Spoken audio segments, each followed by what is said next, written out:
بصراحة يعني كورس مثمر جدا. أنا دكتورة دينا طلعت. خدت كورس المانجمنت مع دكتور احمد. الصراحه كان اكثر من رائع، يعني الكورس بجد.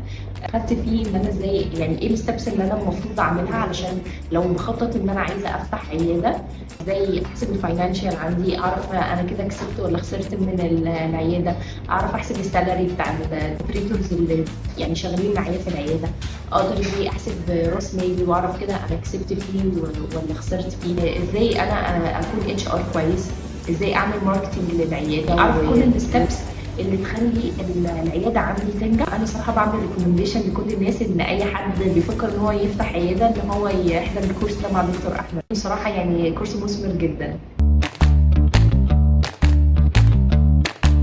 أنا دكتورة دينا طلعت. خدت كورس المانجمنت مع دكتور احمد. الصراحه كان اكثر من رائع، يعني الكورس بجد.